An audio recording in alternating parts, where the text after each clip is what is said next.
This is the Tank C1 by SMOROBOT, and it is a pool cleaner. They sent this for our review, and I can't wait to show it to you and try it out in this very, very dirty pool. So, first off, yes, it's a robot. Yes, it will clean the entire pool floor, but also, as you can tell with the caterpillars and the power of the suction right here, it will also climb walls all the way up to the water line to make sure that everything is properly cleaned.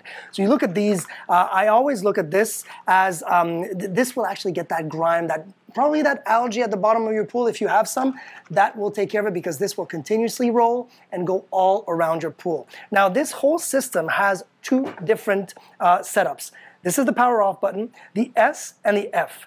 The S is the normal everything goes. So that means floor, walls, all of it, it will clean the entire pool. If you want to set it to the F, it will solely clean the floor. So that's what it is, right? Most of the times we want to make sure that our floor is properly cleaned more often than our walls because the floors get a little bit more sediment, sand, things like that, right? So speaking of sand, where does it all go? Check this out. You open this up, and this is that little tank that the Tank C1 has. And literally, look at this. You will open it up and clear it up with some water, get all that sediment, the leaves, all that stuff out.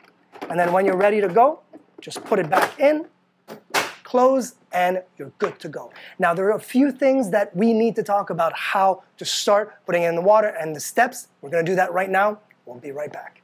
Man, does this pool need some cleaning? A lot of TLC necessary for sure.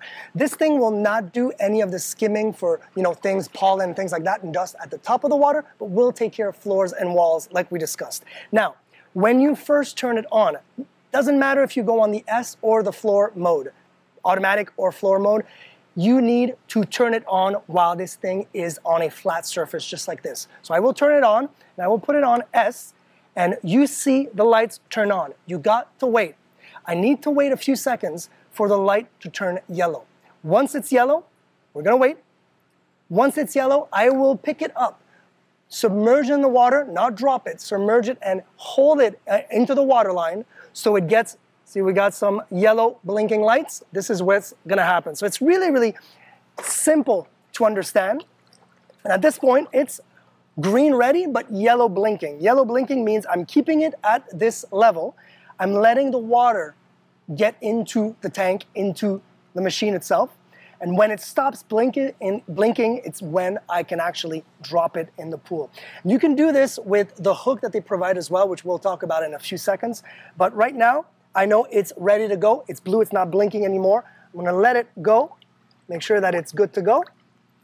And at this point, you can just let it slowly sink to the floor, and it will start its whole cleaning, and I can go and have some food.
And they really did think of everything. You don't have to get wet to retrieve your robot. They give you a little hook that you can just adapt to any pool pole that exists, just like this one. And I can go and fish very easily the Tank C1, just like that. Just like that. As soon as it's out, turn it off, and then let's see what's inside. So let's look what it caught. Obviously, we just ran it for 5 or 6 minutes. It didn't go the whole entire pool, but even within those 5-6 minutes, look at everything that was in that little, 2-meter section there that we were cleaning. Super gross, leaves, hair, sand, it all gets caught into that little filter. Of course, I would clean that up before putting it back in and then sending the robot to finish the job. This thing is really, really cool. And plugs in right here, so it's literally sealed, plugs in, 2.5 to 3 hours charge, and you're ready to go again.